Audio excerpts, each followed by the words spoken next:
Leah from quite a few years ago would be kind of mad because how dare I, who have full arms and a full house, and get called mama, how dare I say anything into this subject? Hey pals, welcome to Life with Leah, the Makeup Mama. I'm Leah. I'm a professional makeup artist. I'm a mama. This is my life.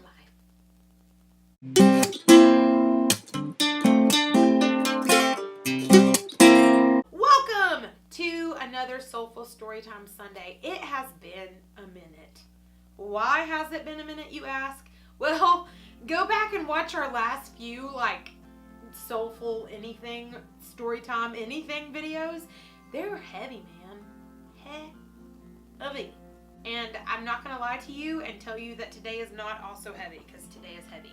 And I'm being silly right now in the forefront because it's a lot to talk about.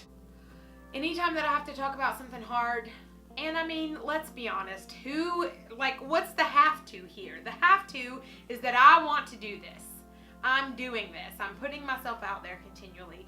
Partially as I'm alive, I'm so glad to be here. And partially as I need to overcome some of this fear and some of this junk. And you're not my therapist, and you're not my confidant, you're not my husband, but you're here, and you're watching, and maybe that means that we've gone through something similar. Or maybe that means that you just really like other people's stories like me. If you watch our channel and you are sort of like me, you might notice, number one, that we've ghosted just a minute, especially on Soulful Storytimes, and your little pal Leah has gained a little fluffage. This time of year is particularly hard for me. Sorrowful anniversaries. And this whole different life that I'm living, that I'm sharing with you, is where we step back from that and we get a different perspective on even our bad dates on our calendar. So I took a minute. I'm sorry, but also, the reality of this is nobody's paying me anything. This is just sort of a hobby. I'm doing it for you and for me. And I'm doing it for our stories and our hearts and our souls and putting good in the world. So yeah, I took a minute and I didn't talk about anything hard for just a minute, because my reality is I am a really positive person, but it's out of sheer determination, because a lot of my life has looked kind of icky. And I don't want to be a victim anymore. I'm stronger than that, and you're stronger than that. Part of overcoming is being able to share your story. First of all, stop. Go back and watch our infertility story. So, miscarriage. I was told as a teenager that I would never have children, that I would never be able to biologically conceive, that it was 99.9% impossible. I got married to Brandon. You know our story. You know what though? He didn't just do me a favor and just love me and take me on as his, even though I'm damaged goods because I can't have a child. That's messed up, and that's not real. My sweet hubby just loved me, and he just knew that he and I would be a great team and really good parents. And if anything, maybe we might be the people perfectly equipped for kids with, maybe some baggage or junk, because we understand and live in the reality that we all have baggage and junk. Maybe we understand it more than most. So we get married, we move away to a different country, we're doing good work, I've talked about that, and we get pregnant. And I so didn't believe it that I genuinely thought it was a false positive. I think the most devastating thing about miscarriage is the wording that they used implied that my babies weren't wanted. The wording that the medical field uses is a word and a term and a wording that means that you don't want that child. And all of my babies are so wanted. All of them. All 4 of them. My adopted babies are wanted.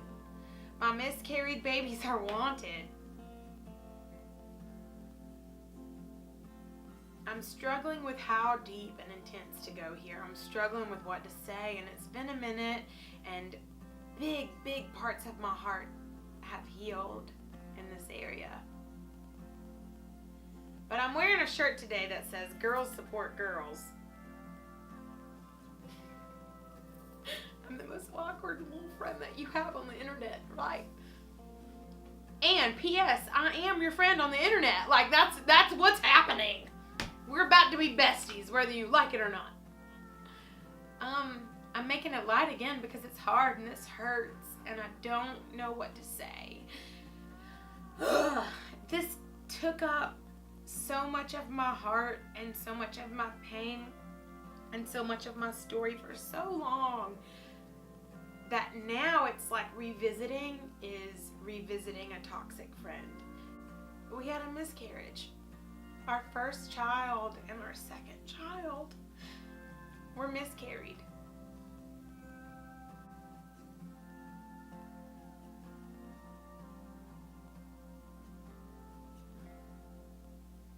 I can't explain to you what it feels like to have something that's so part of you that it's literally in your DNA,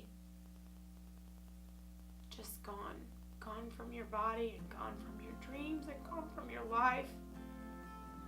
And I want to be really careful in talking about miscarriage because I have adopted children and I don't want them to think that they're less than or second rate, because my family is not less than or second best. My family is more than I could have ever dreamed and imagined and hoped for. They are the best humans.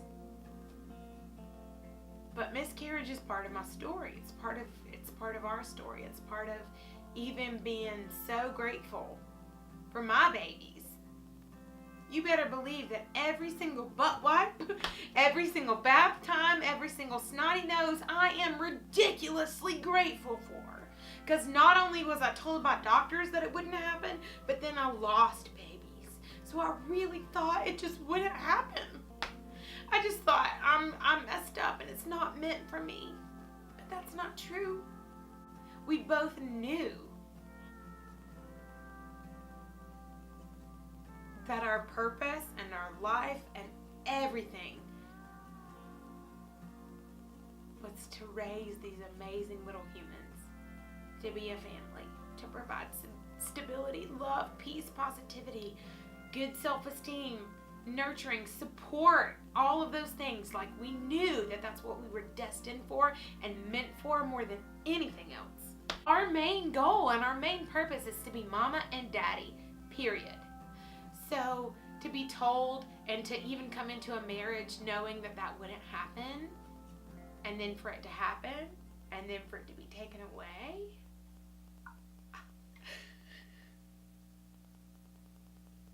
There are these really pivotal moments in your life where you say, I'm no longer going to be the same as I was. And for me, that started it. That was my catapult. My walk the plank. My jump over the cliff or jump off the cliff or roll over the cliff, maybe. I'm no longer who I ever was after going through that.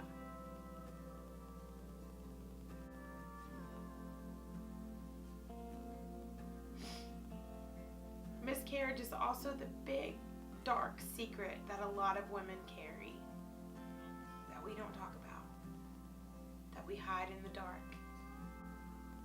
That's not something you get over. That's not something you zoom past. That's not something you forget. I just know that, like, you feel alone and you feel like nobody else has gone through this, and the world keeps moving and you're stuck. But, like, it's not a tangible grief. It's not a tangible funeral and coffin and celebration of life. It's not a tangible anything other than a dream that you had that's now gone.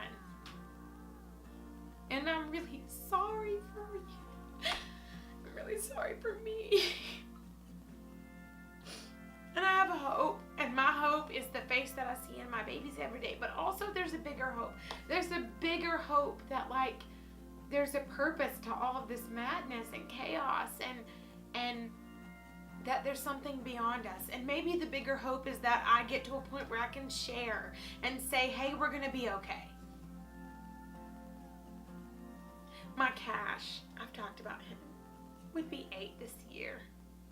I can finally say that I am an overcomer and no longer a victim. And I can also tell you that I wish that that little boy was here. More than anything, it doesn't negate or take away from my babies, but like that's a reality. The same as when you lose someone in your life. Even if you have peace about it, it still hurts, it's still loss, it's still grief. You're not alone. As always, you're enough. Your body didn't fail you. Your body isn't the problem. Your body doesn't mean that you're not a woman. Maybe your body was meant to be the kind of resilient overcomer mama that can welcome any baby into their arms. But what I know is that you're not alone. What I know is that this all stinks. And what I know is that there's hope. So I'm with you, I'm for you, I'm in it, I'm here. I don't feel like I said anything good. And Leah from quite a few years ago would be kind of mad because how dare I, who have full arms and a full house, and get called mama, how dare I say anything into this subject? Except that I lived a long time thinking that it would never happen, and then it happened, and then it was gone.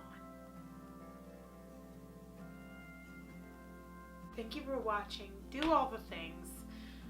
Let's not talk about anything hard for like a couple more weeks, okay? Can we just like talk about hard stuff and then ghost for a minute? Because I just need to recover. I love y'all.